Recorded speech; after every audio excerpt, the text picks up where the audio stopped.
Welcome to Conversations on Leadership with Dr. Dave, where we're on a journey to answer 4 questions from some of the best leadership minds and leaders in the country. So, with that, we are so happy today to have Susan Collins with us. So, welcome, Susan. Thank you, Dr. Dave. I appreciate you having me.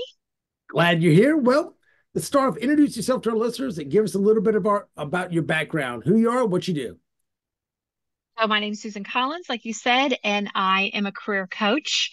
I have been coaching in the corporate arena for a few years now, but before I did that, I was a talent acquisition leader. So, I built strategies for recruiting in large organizations, ran the recruiting teams, picked out the tech. And what I realized in that part of my journey is that not enough leaders knew how to take ownership of their careers. So Hmm. I help leaders figure out what's going right, figure out what's going wrong, and figure out what they want to do in the long run.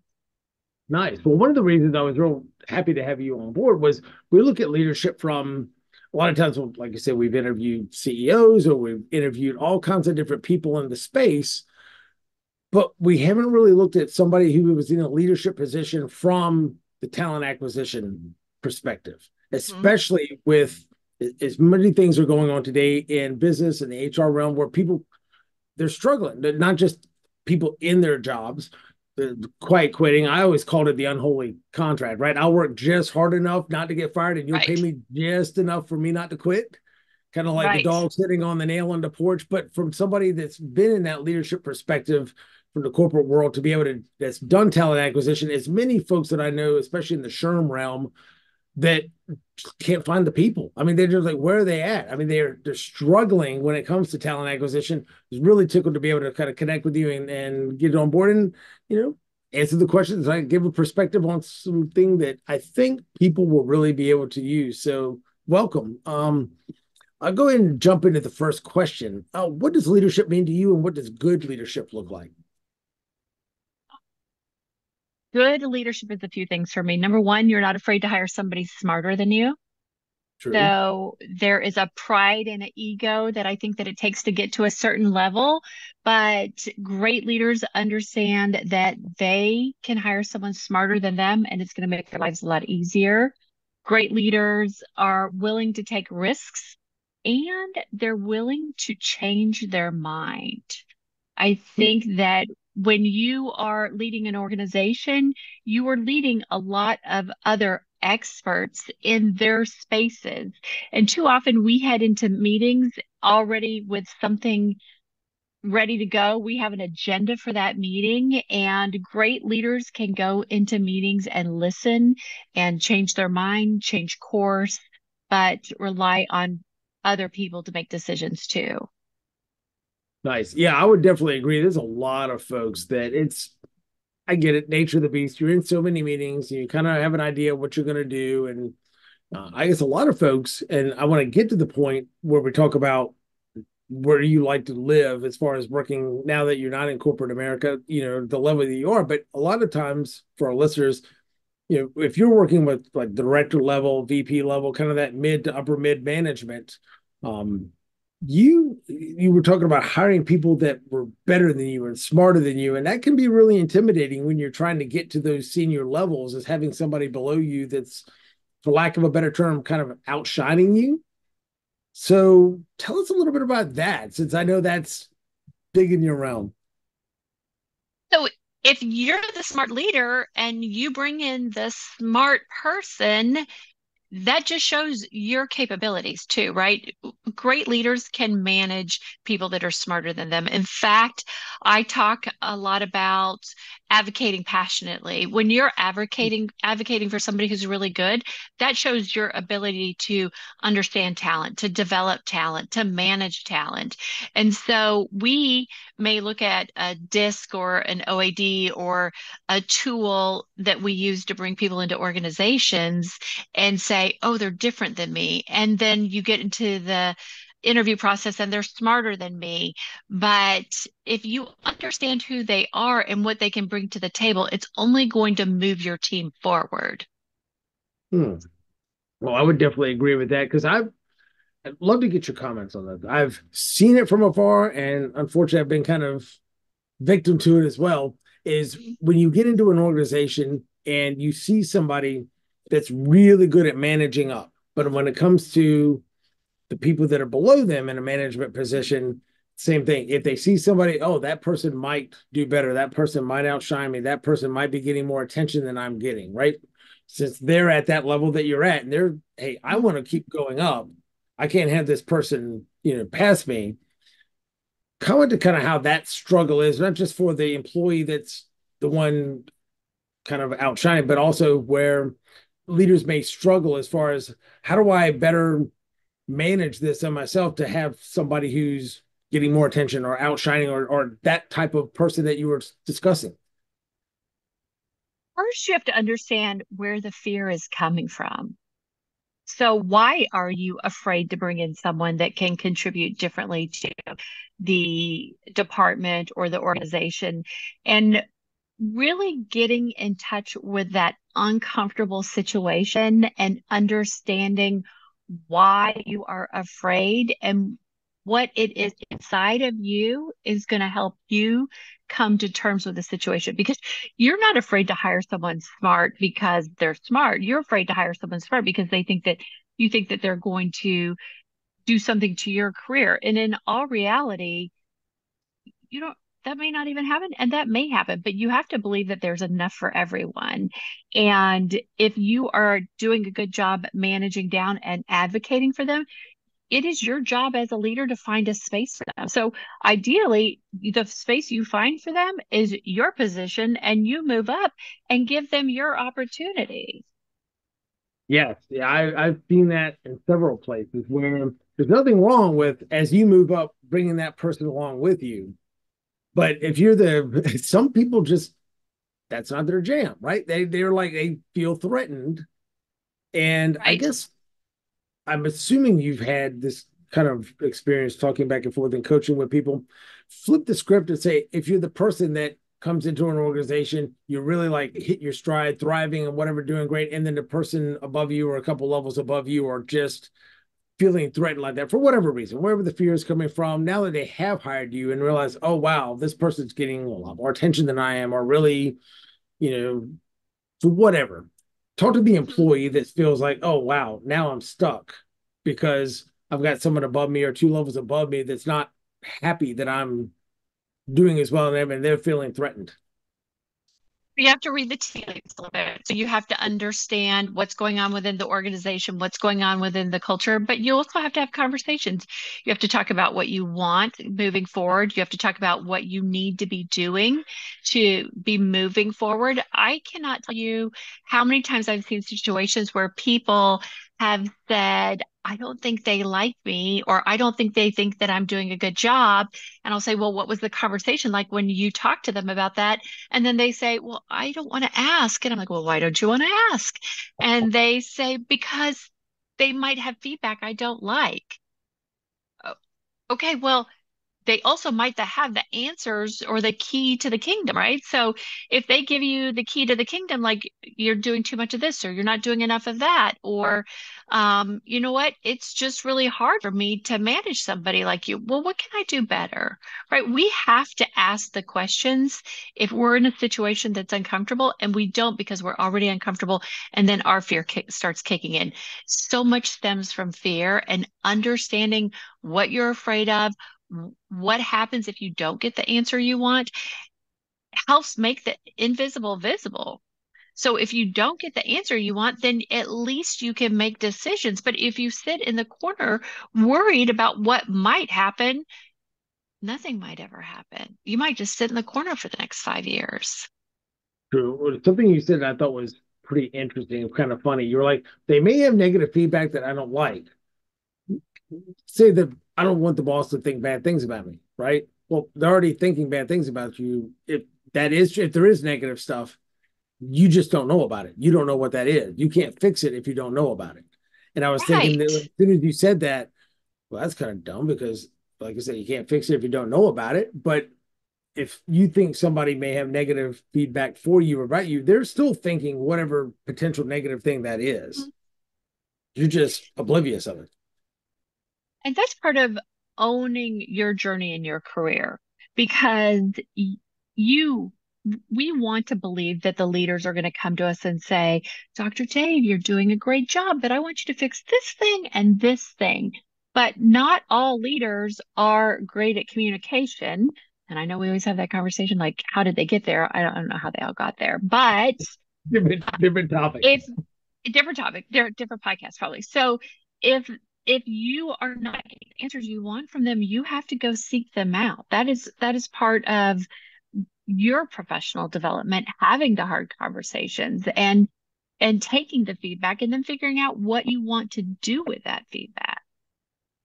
Nice. Because you have a lot of folks that are in that position because, like, see, you got a lot of people that are not just frontline supervisors, but, managers, directors, Mhm. VPs, but they're on this leadership journey. Like I said, they've got a long career. They want to move up, whether it's hopefully up where they're at, but, maybe out. But you're right. A lot of folks that are in the upper levels that are kind of bringing those people along. You mentioned before about it's going to, well, if you win, I don't. And comment about how the people have a lot of higher up leaders have a perspective about it's a zero sum game versus the ones that look at it, hey, there's enough here for everybody, and more of an abundance mentality. If you are thinking it's a zero sum game, like it is for you, right? Because you're never going to believe there's enough. You're never going to believe you are enough. You're never going to be satisfied with your supervisor's answer. You're going to be critical of anything that doesn't seem to go your way. But Hmm. when you believe that there's enough, you can see the other opportunities. I love to encourage people to take a sideways step, right? They're like, but there's not a lot more money. There's not a title. There's not this. But those sideways steps make you more valuable in the C-suite because you have a bigger picture perspective. And when you go up against the person who's just gone straight up the ladder and never took the sideways step, you have more to talk about. You have more struggles that you've been up against. You've had to learn new things. So one of the smartest things you can do, I think, at that director VP level is to go sideways, get really uncomfortable, be afraid. That's all okay because then when you get to that C-suite, you are a better candidate in the long run. That's very well put. I know we were talking beforehand. I spent years in the fire department in Portsmouth, and how a lot of times when you have somebody who kind of goes up from lieutenant to a captain to a battalion chief. A lot of times at that chief, that entry level chief position as a battalion chief, if they want to move up, all right, you're going to have to come off of shift work, and you're going to maybe you're in charge of fire prevention, or maybe you're in charge of training, or maybe you're in charge of admin, or maybe you're in charge of this other project or program. And like I said, they kind of do I do 2 years here, I do 2 years here, I do 2 years there. So they almost kind of groom them to have that wider organizational knowledge before they would necessarily go up to assistant chief or deputy chief or the chief of the department. And it's funny that they kind of bake that into the cake in a lot of aspects where you're advising folks that may not come from that particular background to maybe look at doing the same type of thing as Mhm. doing that lateral to build skills, to build a bigger organizational view, to go from example, I do know a leader that did that locally. They're in our Sherm chapter. They were the director of operations, and they ended up going to, I don't know, needed a change, whatever the situation, but ended up going to the director of HR. And I was like, that's a strange, right? But now, I mean, they love it. They wouldn't do anything else, but it was just, they wanted something different, and it was just a completely different, but they took that lateral Yeah, move it's and smart.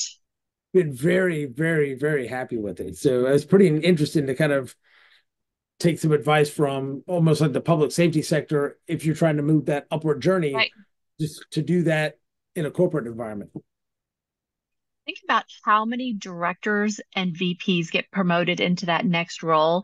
And then they're struggling because it's the first time maybe they've managed another department that they've never ever done. So their fear, their inadequacy, like their just lack of knowledge pushes them into this control space where they feel like they've got to know every single thing. And then they start micromanaging that team. And that team is really frustrated because their other boss, who knew everything they did, was super cool. And now they are like, it just starts that whole swirl internally where if you're moving to that VP level and you've never managed that team, you've got to start getting comfortable not knowing everything. So a sideways move gives you just a little more comfort on the way up.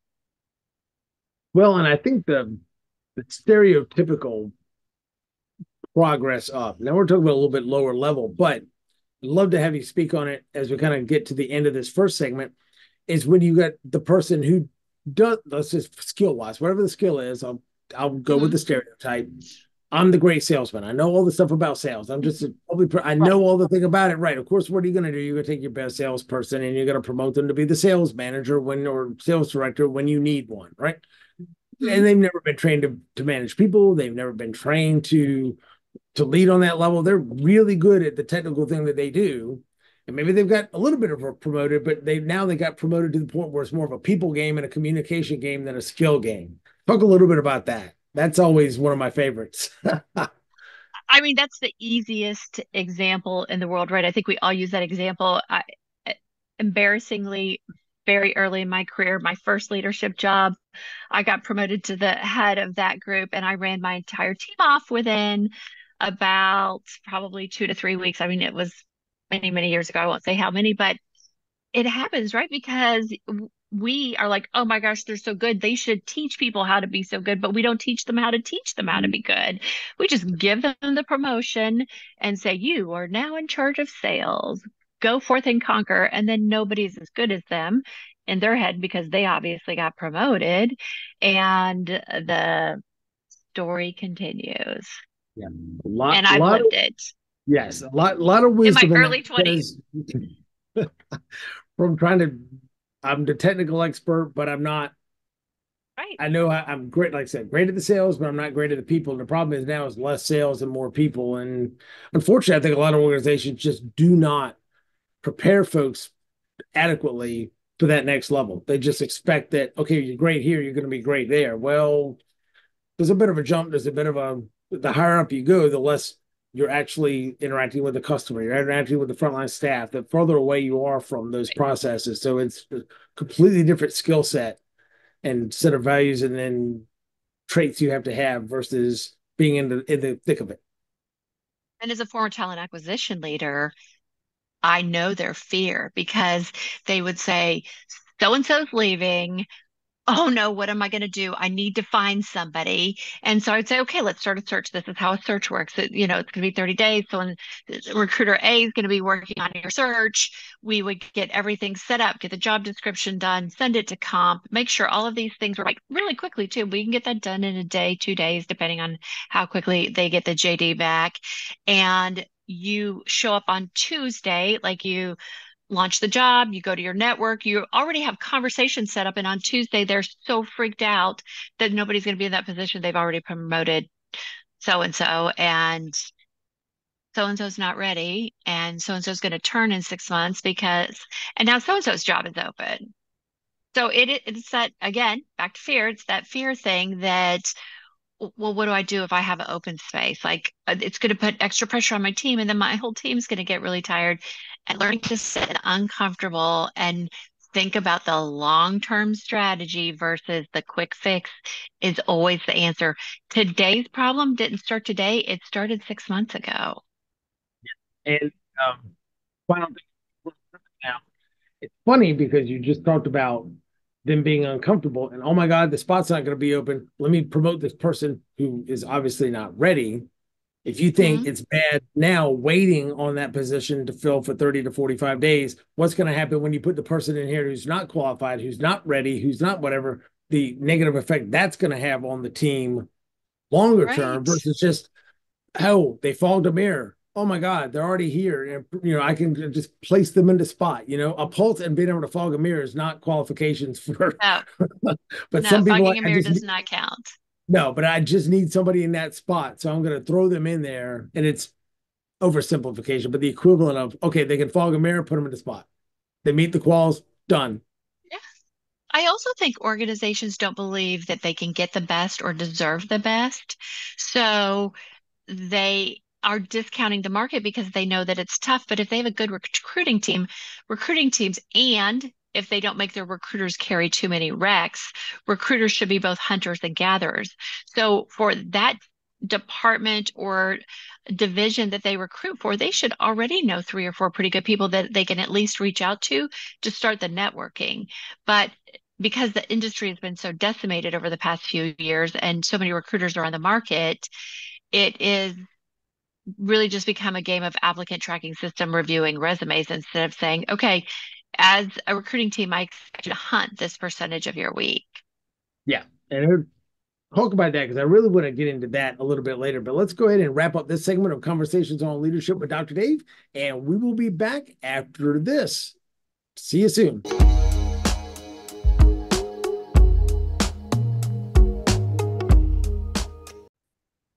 All right. Welcome back to Conversations on Leadership with Dr. Dave. And we're here with Susan Collins. And we just talked about what good leadership looks like, plus plenty of other things. And I really want to go ahead and get into the next segment and our next question, because I'm hoping that it ties back into one or two of the things that we had already talked about. But what's one of the biggest leadership challenges that you've had to face?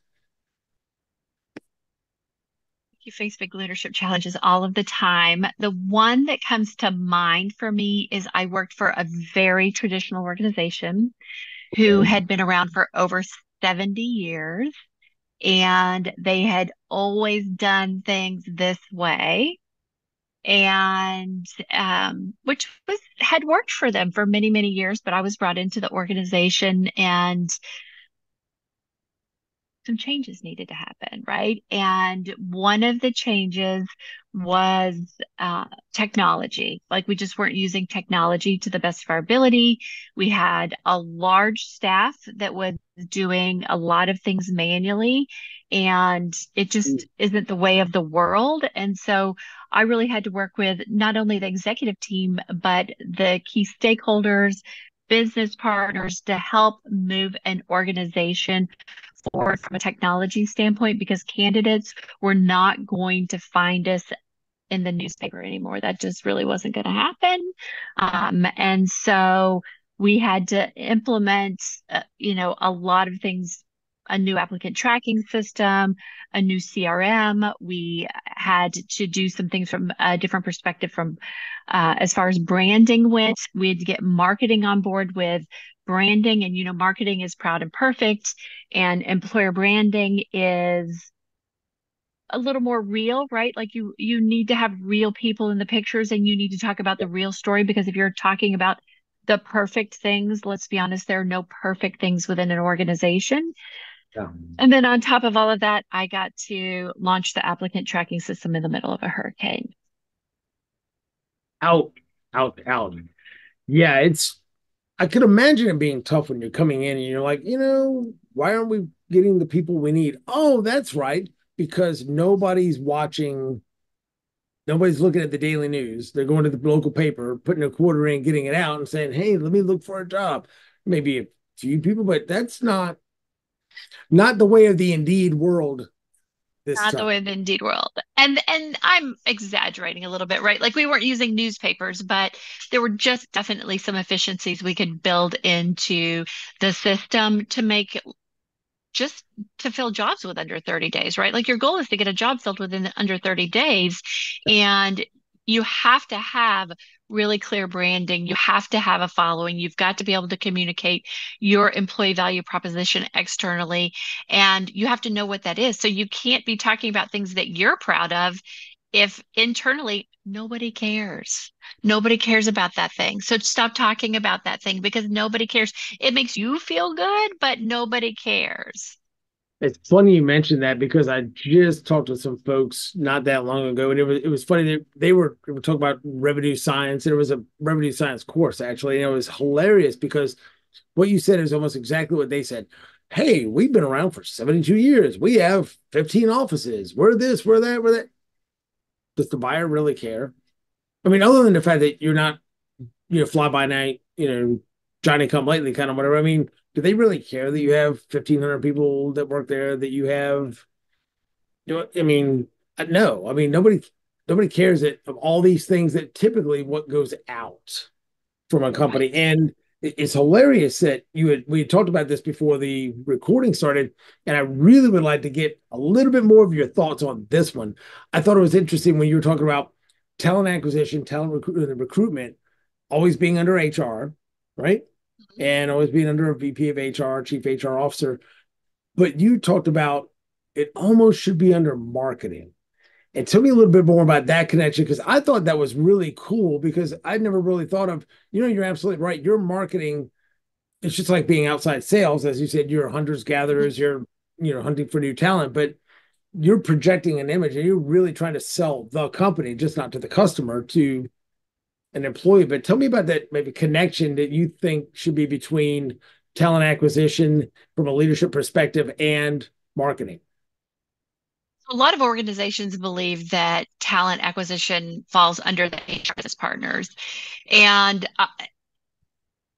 that's just wrong. I'm just going to say that's wrong. I know you should be able to change your mind, but it should either fall under the C-suite because talent is your most important asset, or it should fall under marketing because you need to have a really strong relationship with marketing to get the information out there. And you have to, and I was not always a good citizen at this, but you have to march in lockstep with them and say, these are the important messages that we need to get out there. When I was um, in TA, we actually had a newsletter that went out every single month, just like you do in marketing with drip campaigns.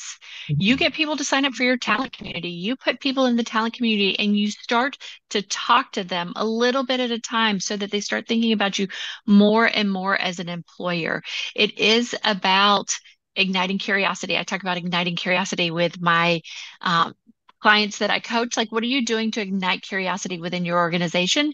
But it's also something that you do as an employer. You ignite that curiosity around your brand, how you treat people, what are the benefits that they care about, not the ones they don't care about. What are you doing to promote people internally? Are you investing in coaching for your teams? Do you believe that they can do more internally? And so that marketing piece is really that next step. And we're starting to see it more and more where the head of TA reports to the head of marketing. Nice. Now, if they were, you were talking about either go to marketing or go C-suite. Now, I'm just curious. I want to get a clarification. When you're talking about answering to C-suite, are they answering to CHRO or CEO? Either, Okay. either. It depends. It depends on where they're at. I'm fine with the CHRO. I've seen some situations where they report to the CEO because depending on how quickly you're growing, Right. you if you're going down 3 levels to get the information, then are you getting all of the information? I think the CHRO has a bigger strategy for people within the organization, and that makes the most sense. But I've seen it work with the CEO too. Gotcha. No, that makes a lot of because the CHRO has to go down to the VP of HR, to the director, the executive VP, VP, and then a director of, it's 3 or 4 levels down from the CHRO. Yeah, I can see where they could really get lost in the shuffle where answering either directly to marketing or answering directly to the CHRO would be super, super helpful. I always reported to the head of HR. So when you report to the head of HR, then it's part of the strategy, right? Like it's and the good and the bad, right? Is as a recruiting leader is I usually knew you were going before you knew you were going, right? So that was the hard part is that when I say I had a front row seat to watching careers rise and fall, and that I understood that people did not really understand their ownership in the journey. I knew you were going to go before you were going to go because I had to start working on your position sometimes, and or my team had to start working on your positions, and I'd have to pull a recruiter aside and say, "Hey, listen, I just need you to start networking. It's got to be Yeah. confidential. The two worst things about being a recruiter are having to turn someone down or having to do a confidential search. But and turning someone down, you can still be friends with them. Confidential search is hard, but it's how you protect the business. Yeah. I have a friend of mine who is a regional VP for a large staffing company. She covers maybe 4 states, and she's in the middle of a confidential search right now. And it would like the industry, the city, the pay range, and actually what the Mhm. title is. And I mean, it's so limited on what they're allowed to say. And you could tell that I mean, just it's frustrating trying to, because like you said, the person doesn't know that they're getting ready to get Right, the axe. So, right. And one of the things I did to get around that, I started a networking group with one of my competitors. She did the same job I did within an organization, and we've got about I think we've got 22,000 followers now in that industry. But um, when you have a large network, you know who the people are, and because you've built the relationships, when you're ready to make the phone call, they will at least pick up the phone and have the conversation. Yeah. So it's not always the fun part of the job, but it's how you do it and how strategic you are that makes the difference. Nice. I like that. Before we get into the what do you see one of the biggest mistakes leaders make today question, I wanted to ask one thing. You were talking about benefits that people care about and benefits that people don't care about. Talk to leaders in organizations when they need to hire, whether it's a CEO, whether it's a director, whether it's whatever. They need to hire. They need to put stuff out. What are the benefits that you think like this is really what attracts people? This is really what people care about versus the oh yeah, we have free coffee and a water fountain. So you and I both know it's money, right? Like it's money, money, and money. It's how you give raises, it's how you give bonuses, it's your transparency on bonuses and raises in the interview process. Because if you're only going to do 3% a year, they at least want to know that up front. Because if they find out in 6 months, they're not going to be happy with you. So just be transparent about it. Flexibility is huge now, right? One of the things I always say is if you're happy and you know it, think ahead. Well, I do corporate thing. I also do a lot of individuals, and I want individuals who are like really loving their job, but are trying to figure out what's next. And that doesn't mean leaving their organization. I had a client that was an individual. She loved her organization. She felt like she was underpaid about $20,000 just based off of the market. And so we Right. talked about what is the plan? Like, when do they give raises? What do what is the situation? And so we built this whole plan and started talking about it 6 months early.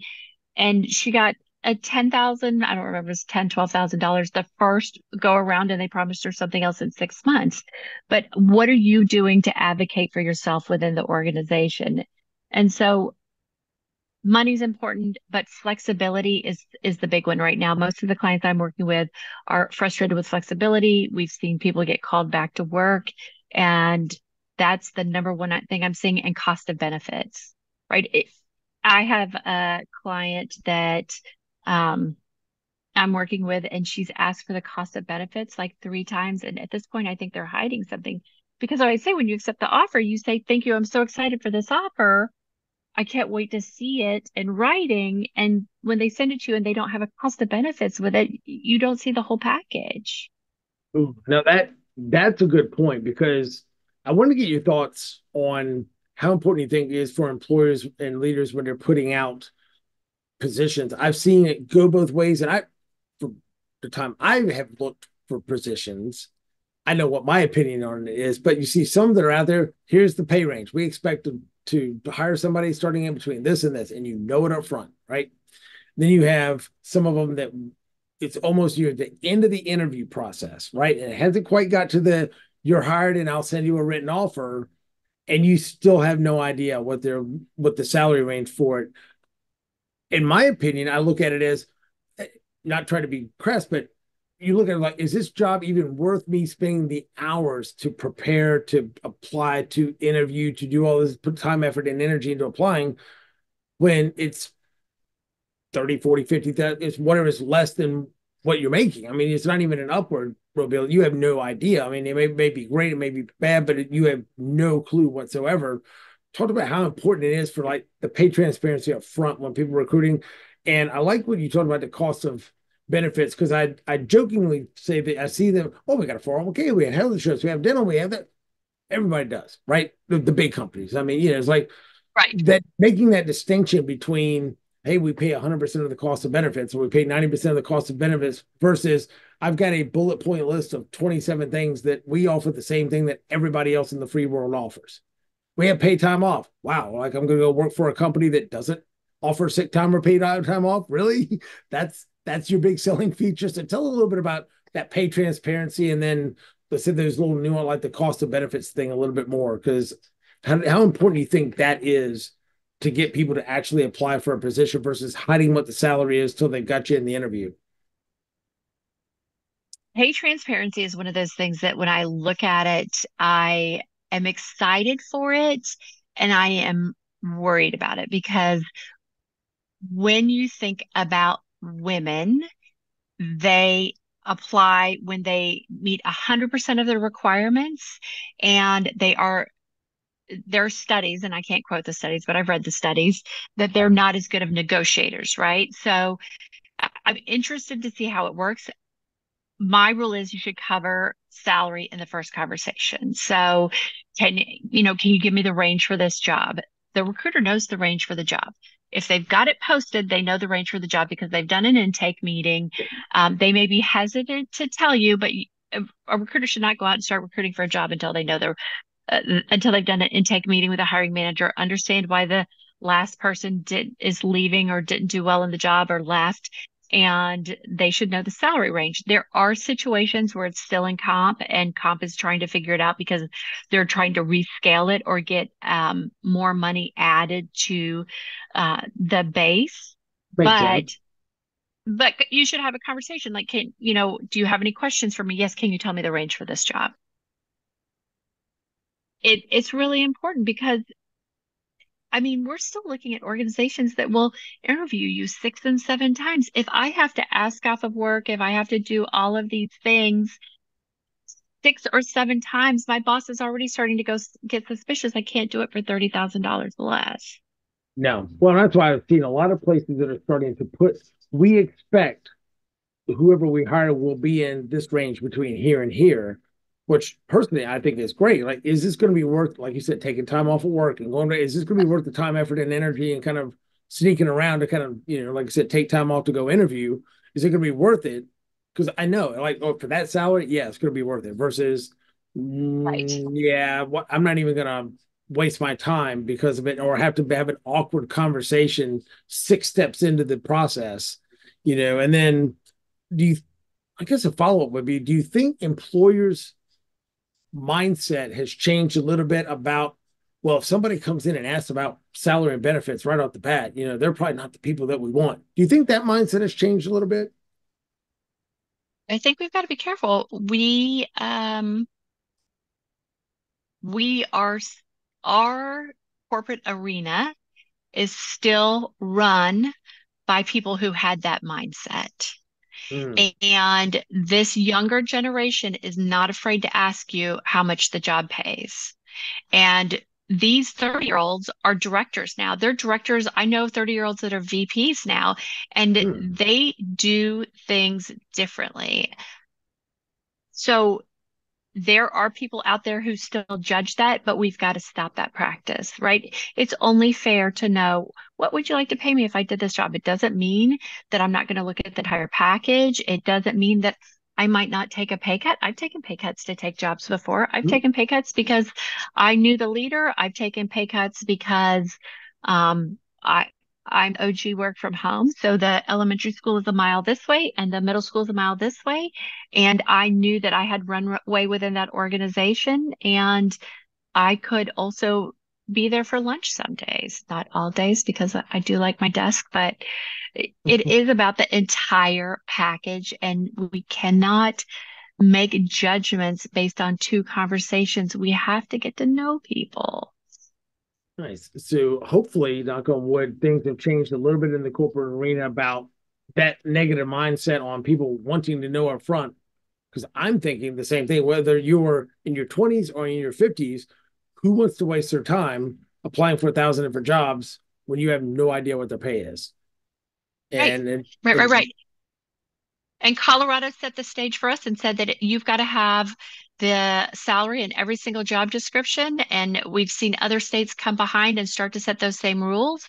So some organizations have just adopted it as an entire organization for all their job descriptions, and others are still picking and choosing where they're going to tell you how much they're going to pay you. But in the interview process, it's a fair question. Well, I think that's a good one for leaders, especially ones that aren't in talent acquisition, that are leaders that are going to be the hiring managers. Whether that's I'm hiring a C-suite, or I'm hiring a director, or I'm hiring a frontline. I think just kind of the knowing that and getting rid of that negative mindset from the past is probably not the worst thing in the world. The worst thing in the world. And when you get a raise, you want to know how much it is, right? Right. So we're going to give you a raise. They have to tell you that. So let's talk about it. Yes, yes, yes. And I think with that, let's go ahead and wrap up this segment, and we'll get to the last two questions in our final segment, and maybe follow up on a couple of things that you mentioned before. But with that, we'll come to the end of our segment number two for Conversations on Leadership with Dr. Dave, and we will see you all in just a moment.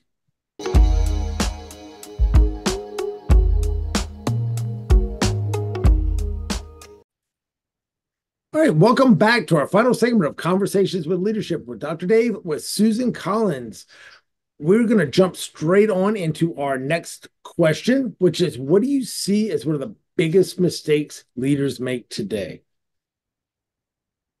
See this one quite a bit. I also did this one in corporate America a little bit. And I think it's holding information back, right? Like we all are in our own world.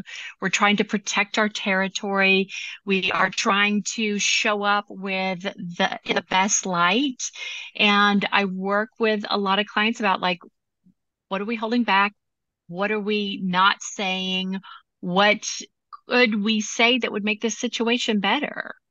And Hmm. so when we are holding information back, we're either protecting, controlling, or complying, right? Like we're telling our boss yes, we're not telling them everything.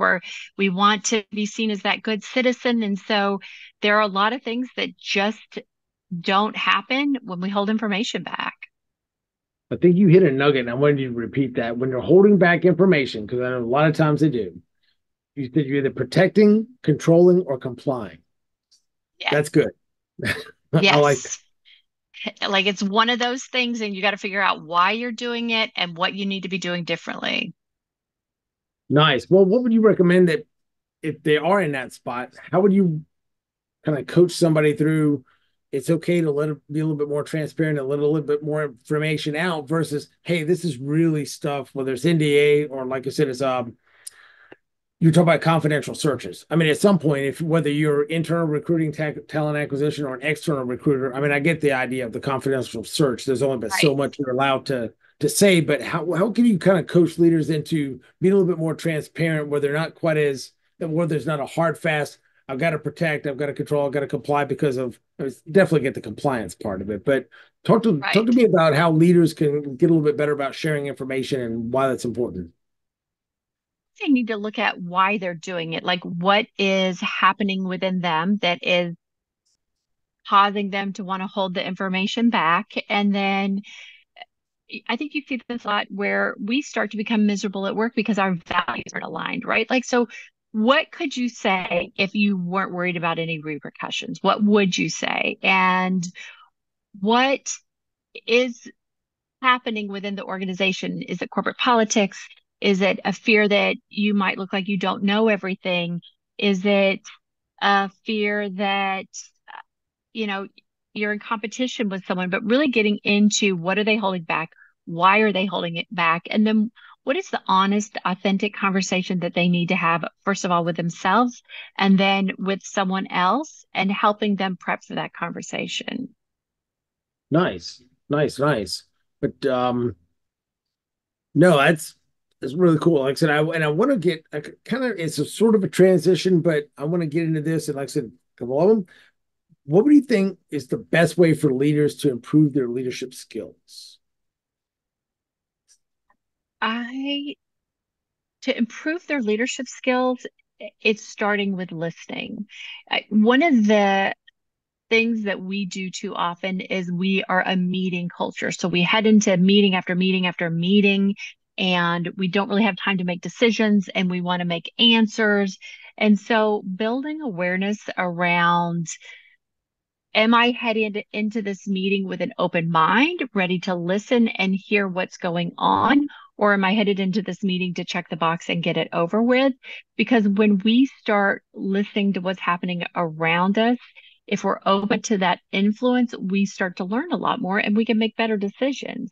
But when you head into that meeting, like, I need to check this box and I need to get this project rolled out, then we're not as open to hearing that A, B, and C might go wrong and that, we're running behind, we're barking orders. And so it is about building that internal capability to slow down and listen. And when we listen and hear what's going on, I think it's going to not only improve us as leaders and the organization that we're leading, but it also is going to help us build other internal awareness mechanisms that will spread throughout other pieces of how we go about life in general. Nice. Well, it's funny you were talking about meetings and having your mind made up because I feel like, yes, when I worked for a healthcare system in corporate America, same thing. You're like, you got so many meetings that just when you show up, okay, well, this particular position has to go to this meeting, this meeting, this meeting, this, and right, they're just kind of lined up for you. Unfortunately, there is a lot of check the box, but it's funny when you come, especially if you're the one running the meeting, say, hey, I just want to blurt out the information. I'm not getting any input. I'm not going to change my mind. I'm not really listening. I almost equate that to people that are not very good at active listening. Like the only thing that's going through my mind is what I'm going to say. As soon as you take a pause and you go to take a breath, right? I could jump in and say what I'm going to say, and it seems very analogous. It seems to be very similar to I've got my mind made up on the agenda end of it on the meeting, and I'm not listening to you either when it comes just to a personal one-on-one conversation. I'm just prepping what the next thing I'm going to say, regardless of what you said. Does that seem fairly similar to you? Yeah. Yeah, I think we're moving so fast and we're trying to get so many things done. And that's where the mistakes happen again. Like that reactive is not going to help you think long term. And when we're not thinking long term, but we're thinking in the moment and we've got to check something off and we've got to get it done, that's where the strategies start to fall apart. I work with the leaders all the time. I'm like, where's the white space on your calendar? They're like, well, I There don't you have go. time for a white space. I'm like, well, why do you have to go to that meeting? And a lot of times we're going to meetings because our ego is involved. So, but they might need something from me in that meeting, or because so and so is in that meeting. If so and so VP is in that meeting, then I need to be in that meeting. Why? Why? Why? Because it's the VP meeting? No, it's the technology meeting, but I'm a VP and he's a VP. So let him go. Get notes. Get notes from him. Let him do the work. You take the white space. Because we I talked like about that. we don't have time for strategy. Like, I don't have time to strategize. I don't have time to be with my team. Why? Because I'm in meetings. Why are you in meetings? Well, because he's in meetings. Let him take notes. Yeah. No, I like that. I like when you were talking about putting in more white space because I know we can both relate, but talk to the poor chap that's the three bullet point type person, the high D that's like, I just tell me what you're gonna tell me what you're get out, right? And boom, boom, boom, Yep. boom. And I don't think sometimes just the way folks are wired, certain folks are wired, boom, boom, boom, boom, doesn't allow for white space and it doesn't allow for people to slow down a little bit, really listen and hear what the person's saying, internalize it, think about it, and be able to give a real thoughtful response from Right. other people. So talk to me a little bit about leaders that you work with that are in, that high D category. The rule of thumb for the high D is to ask two types of questions. Okay. Ask one more question, right? So they're like, they tell you the answer, they tell you the answer. Okay, ask one more question and ask a question that you don't know the answer to. Too often we ask leading questions, right? So we're like, so if we transition this and we pulled all the data out and we cleaned the data, could we have it ready by Tuesday? Well, I'm just telling you I need the data by Tuesday, right? Like, can we have the data by Tuesday? So the question should be, what are we going to find when we pull the data out? Okay. And then like see where it goes from there and let them take it down the journey and let them figure it out. And then the question might be, so what is what are you what might we not see that what might we find that we're not expecting right now? That's a good one. I like that. I do right? like that. Like Yes. ask the question that you don't know the answer to. Ask one more question before you're done, and then say, "What have I not thought of?" Where are the landmines? Where are the potholes? Where am I Right. stepping in that I'm not really thinking about? Right. Nice. Because otherwise, we're like, what would it take to get it done by Tuesday? Your team is like scrambling, trying to like, and they're just thinking like, he has no idea. She has no idea what's going on here. Let them tell you. That's funny. One other gentleman that I interviewed for the podcast, he works now for it owns six different businesses, but he's recently been last few years working for another company, and it's same type of thing. We need X by Y date. He's like, I've got a team of 14. I would need a team of 60 to Right. get X done by Y date. And it's like, oh, I mean, just I mean, the person who's getting the contracts versus saying I need this by that, no idea really like what it takes to actually execute that. Just Right.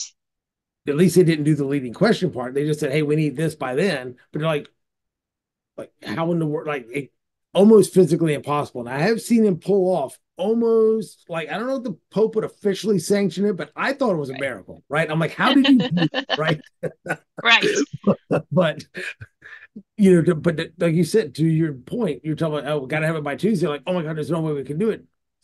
Putting people in a situation where they feel like they don't have a way to, obviously there's the communication skills aren't there from whatever end, maybe both ends, maybe one end or the other. You say that can't happen. Or, well, what do you need me to take off? Like, what do you need me to stop doing so I can make it happen by that time? Right.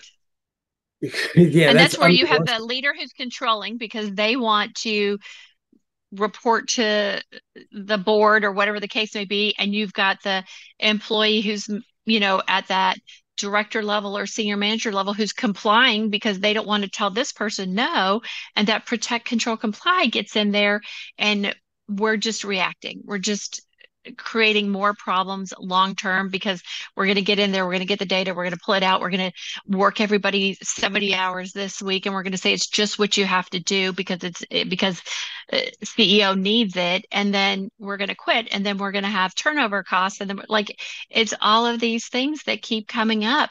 Slow down. Ask the question you don't know the answers to. Don't lead the meeting and ask one more question when it's done. Nice. No, I like that because you're absolutely right. You end up, the first thing I was thinking about when you were going down that road, the longer you have to keep pushing that boulder up the hill, the more stressful it is. And at some point, you're like, I'm done. I can't, everything's in a complete state of chaos. Everything is, I need something that would take 6 months done in 3 weeks. It's Right. just that at some point, people are just like, okay, I don't care how much this pays. I can't deal. I got to go. Right. Now, it's funny, and since you were in talent acquisition, this ought to be a pretty good one as a follow up from something you mentioned before. You got the guys that are getting dumped on, they're super busy, blah, blah, blah. They feel like they got to do 10 times the work in half the time, so on. And they're like, hey, I feel like I'm doing the work of two or three or four different people. And then when boss kind of, yeah, yeah, whatever, yeah, yeah, whatever. And then that person leaves Mhm. and they actually hire two, three, or More four people. people to do Right. that. Tell to me about that, and if you've had any of those experiences in the TA world. I think you see it happen, right? Like there is only a budget for this, and so they are not creative about how they're going to get budget for more. And then somebody leaves with the institutional knowledge that they needed, and so they are forced to pull. Now, the budget is the budget, so you have to remember that. Like we're in business to make money, so the budget is the budget. But it is funny how sometimes somebody leaves and then all of a sudden the budget appears. Now the budget doesn't appear out of nowhere. Somebody else's like another position got on put on hold somewhere. And that's where I was really lucky. I worked with an organization where we sat down with the head of HR every week and we went through, the critical open positions, talked about what we were seeing from a salary standpoint. And so we had the access to the business to be able to talk about where that money would come from. Sometimes it would just be we see this person contributing at a higher level faster because they bring this knowledge. And so we're going to bank on it bringing more money into the business. Sometimes it would be cutting a lower level position. I mean, Sometimes it'd be cutting a higher level position to bring in two or three, staff level positions. But you have to have those conversations with the business and you have to know that the money doesn't magically appear. And sometimes it would be people taking risks, right? Like it would be like, you know what? We're going to take a risk. It's even though it looks like it's a $150,000 budget, we only have a quarter of the year left. So we'll rebudget next year and we might have to make some changes next year. But if it pays off as quickly as we think it's going to, but people are afraid to have those conversations. Like, I cannot physically do this job at the level I want to do it at. So are you okay with it looking like this? Because sometimes it doesn't have to be, top quality work. Sometimes it just needs to be completed. And then sometimes it's a compliance or accounting or whatever it is, and it's got to be perfect. Right.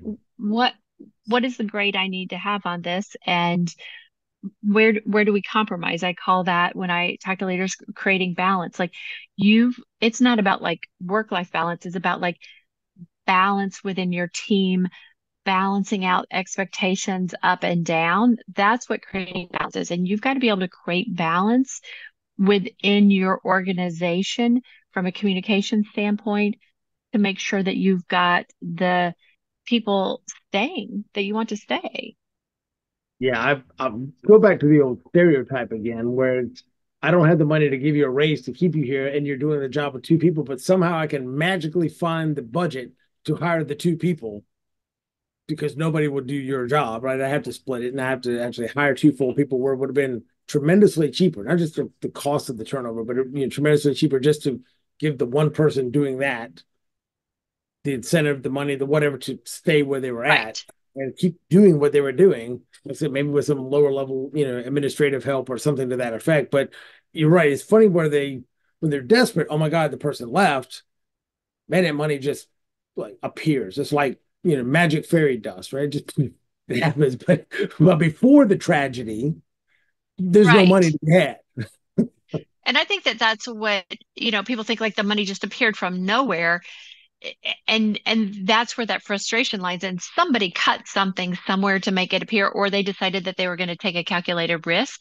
But it is really frustrating, especially if you felt like that person was doing a good job, to see that money appear. And you've got to think like, if so-and-so's leaving and they've come to you and asked you for a 20% raise, you're probably going to spend 20% more on the out to bring someone in from the outside. Yeah. And you probably pay them more. And you could take that 20%. And if you have to go with an outside recruiter or agency, Right. I mean, there Then goes that's your even more. 20% right there. Right. I mean, you're going to pay them the 20% just to go out and find somebody if you don't have a, large internal talent acquisition team. So anything else that you could think for, oh, go ahead.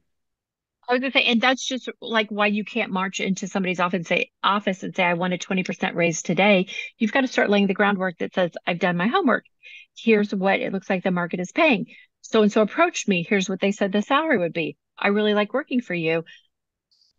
When the next cycle comes around, can we start moving closer towards this? Like, you're not gonna, in many situations, get a 30% raise internally, but if you march in and say, I've got to have it today, very rarely are you going to get that either. So it it is about being strategic about your career. It's about understanding how the organization works internally. It's about taking partners, and it's about making decisions, right? Like, what's the reality that within the next 10 months I can get 20%? You can't say because I'm having a baby. Like, the baby's your choice. Like, you've got to have data that goes with the job, right? I've seen so many people say, but I bought a new house, or I'm having a baby, or I want a new car. That's you. What is the job demand? What is the job? What is the market value of this job? And what is your value within the organization? That's what you've got to. Yeah. I could say it's a tough sell to go in there and tell the boss, hey, I want to buy a new car and I need more money. So can you just pay me more money for no good reason? That one's going to fly. It happens way more than you think it does. I I, cannot tell you how many times. Unbelievable.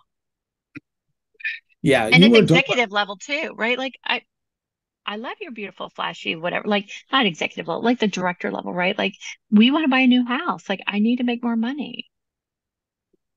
what do you bring into the organization with this Right. liability You've upward or got whatever to, to that's actually bringing more value, that's doing more or showing the value that you, the true value that you're actually bringing, which a lot of people do underplay sometimes. They are worth a lot more because they are doing a lot more than they know that maybe they're not, advertising it. They're not selling it up as much as they should to let their boss know or the executives know, here's what I actually am bringing beyond what the job description says. right. And that's where you've got to build your brand. You've got to understand the market. You've got to embrace networking. When you're a great networker in your career, you understand the market better. And and that gives you leverage within the organization. And you have to trust the organization. You do have to trust the organization, but you have to own the journey. There are so many great organizations out there. I looked it up in between breaks. Like corporate America in 2023 made $2.9 trillion in profit. So there is money out there, but we think that we don't ask for it at the right times. We don't advocate for it. And the organization does know they're willing to do great things for great employees, but you have to also be partners with them. And so if you're internal and you love your job, like let's talk about the things internally, how you need to be showing up and the conversations that you need to be having and the trust you need to have in the organization. I like what you mentioned about, yes, there's obligations from the organization, but in truth, you really need to own your own journey. If you're trying to move up as a leader, if you're trying to go from the manager to the direct, to the VP to Right. whatever, and try to get into those executive ranks, if you want it, you're going to have to own the journey. It's not going to fall in your lap, obviously, and just, zero sum Right. game and cutthroat is it will get you so far, but to some degree, I believe personally that type of tactic to rise up the ladder eventually comes back to bite you. Absolutely. Right. You've got to talk about how you develop professionally. You've got to think about the relationships that you've cultivated. And I had somebody ask me the other day, when do I know when I should leave? And you can't jump from job to job to get more money because what you miss out on, especially if you're in a cyclical business, like the first time it goes around that year, you kind of grasp hold of it. The second time it comes around, you really get it. The third time it comes around, you're really starting to refine your skills and elevate above your peers and starting to get other projects and other things that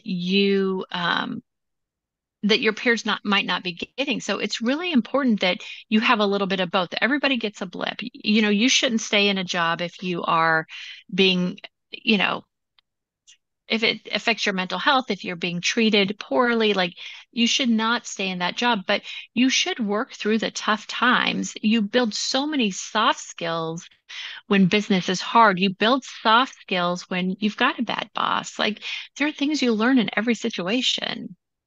Yeah. Well, companies make bad hires. Sometimes employees make bad decisions on where they go, and sometimes you just have to cut bait. But if you can work through those, I like that perspective that, okay, if you can work through it, come out the other side, and still have some hair that's not gray. You haven't pulled it all out yet, or something, or like I said, you end up with an ulcer the size of Kansas that you end up in a hospital with for a bleeding ulcer. If you can avoid those two extremes, but you can still work through it, eventually, if you skill up, you're not going to be working for the same bad boss forever. Hopefully, you're not going to be working for the Right. same. Things will eventually change, get better, work through it. However, so I like that perspective quite a bit. It kind of goes back to the owning the journey. I like that. Is Yeah. in your career as a leader, as you go to move up, move out, change, however your growth journey is, that is yours to own. So with that, that would be a perfect transition to tell how to get you to tell our listeners how they can connect with you, your company, maybe a little bit of process, connect with you on LinkedIn. However, tell us how they can kind of like absorb all the Susan Collins goodness of owning their own journey. So you can find me at thenetworkconcierge.com. That's my website. You can follow me on LinkedIn. I post, I don't know, 3, 4 times a week. I love talking about leadership. I love talking about career self-care. I believe that there is ownership in both the corporate office and the employee. And when we can find that synergy, everyone wins. Everyone gets a piece of the pie. So, Dr. Dave, thank you for having me today. I would love for your followers to follow me. And I hope we can do this again. Absolutely. Please, if you can, go to the networkconcierge.com. Like I said, look up Susan on LinkedIn, I will ask because I had somebody that said, "Yeah, look my name up, but I'm not the so and so from Scotland." Right? Is there like seven other Susan Collins? You're like, no, I'm the one from Jersey or something. I am Susan Collins, PHR, Greater Houston area. Perfect. I always because there's some similar names that I didn't think about it. Is that, yeah, connect with me on LinkedIn, but I'm not the one from Scotland. I'm like, Yeah, I, Roger that. I got you. Good question to ask going forward. PHR from Houston. Absolutely. Well, ACCPHR, I think. Yeah, ACCPHR. gotcha. And follow the Network Concierge on LinkedIn. You'll find me there. So that's easy too. Sounds great. Well, I would encourage everybody to go connect with her on LinkedIn, check out the website. And with that, thank you so much, Houston, for being on here. And we will talk soon. See you next time Thank on you. Conversations on Leadership with Dr. Dave. Take care.